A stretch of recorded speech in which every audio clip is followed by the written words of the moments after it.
Good morning, and welcome to another edition of Canisius Chronicles. I'm Nick Veronica. Today we examine an issue guaranteed to stress students out every semester, class registration.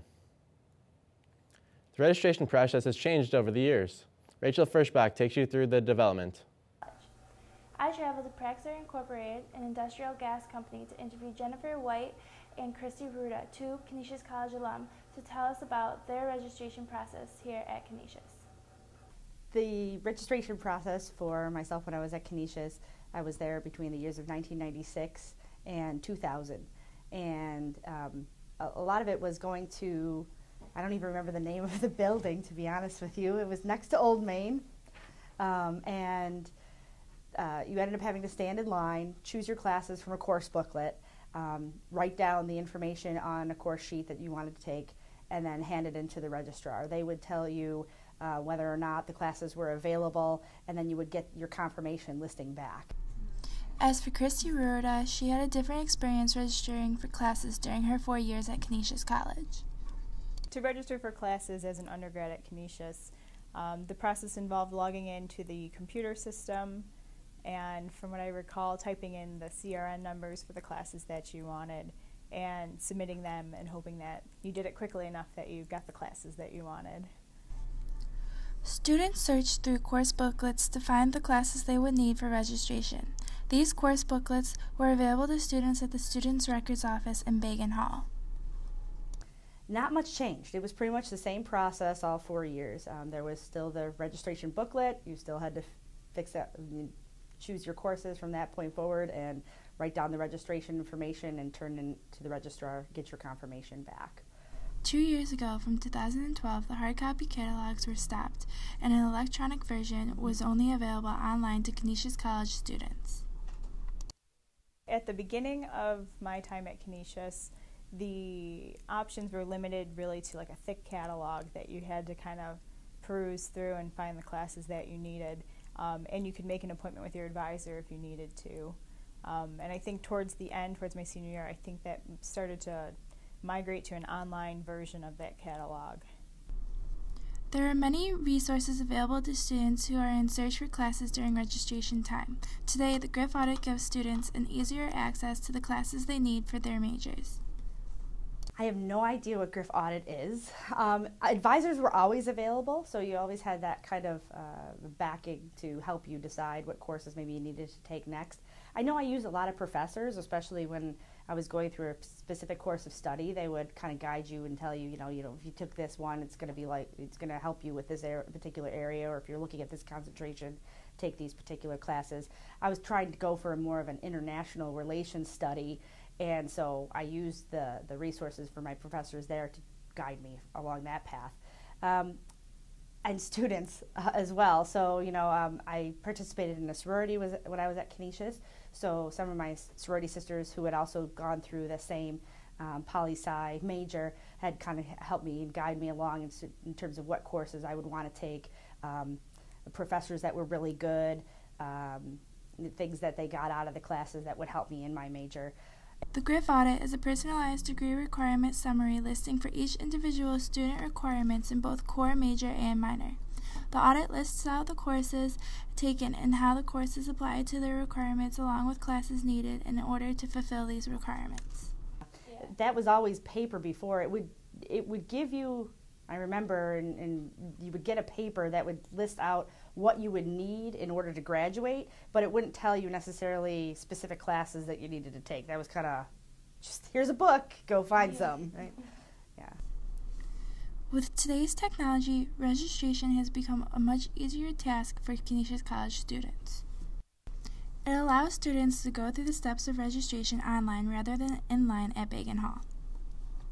I think it's become a lot more simple today for students to register with the GRIF audit program. I know that you can quickly see what you've already taken and what you might need to take to fulfill all the requirements for your courses. With a surplus supply of computers and laptops today, registration has become much simpler for students. Jennifer White comments on the pros and cons of today's registration simplicity.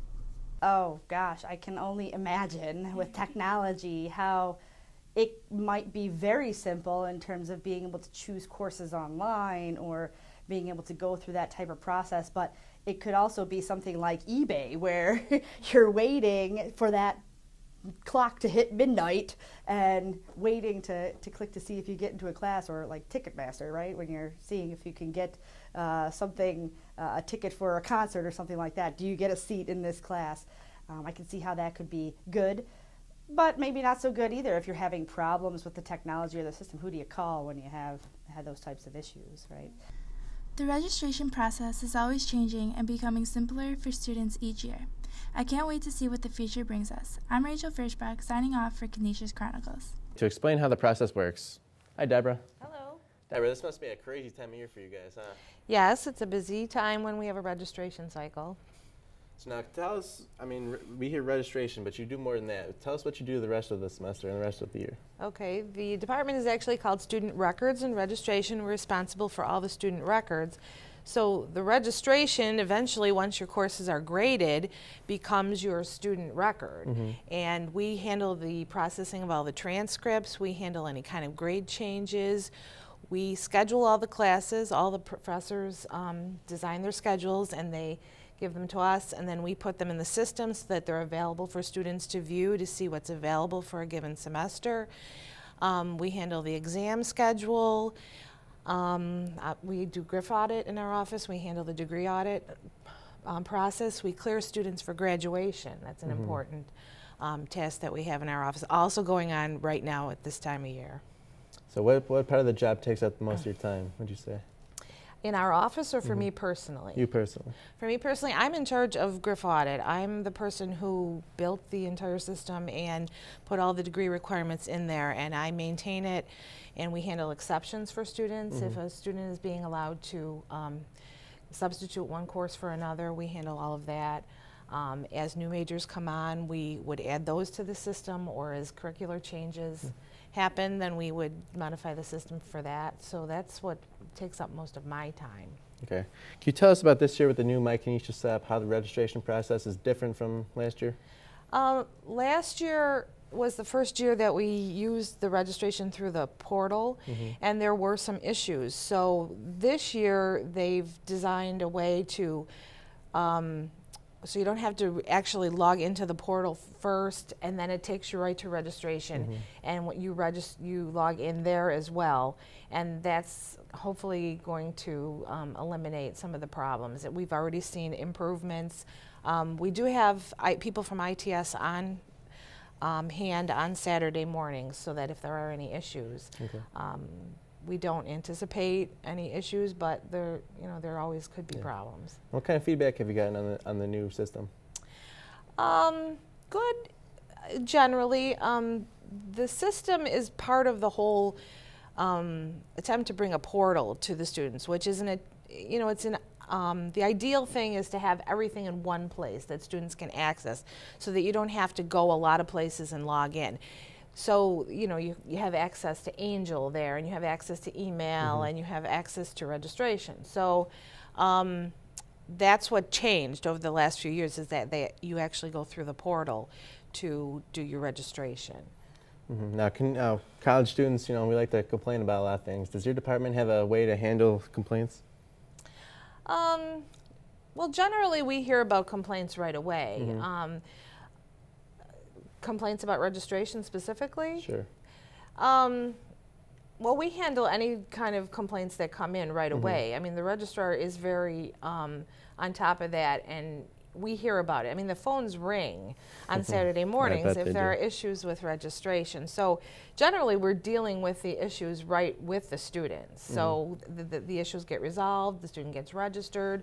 We tell the student where they need to go if they need some kind of special permission to override a prerequisite or something like that. Now, if there are any problems with the system, do you have any tips for students to maybe avoid problems, or is there anything they can do? Well, yes, certainly make sure that you check that you don't have any holds before you try to register.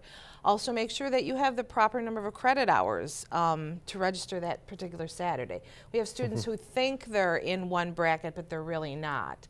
If you withdraw from a course, or if you fail a course, that's going to bring your number of hours down, and you would not be eligible to register.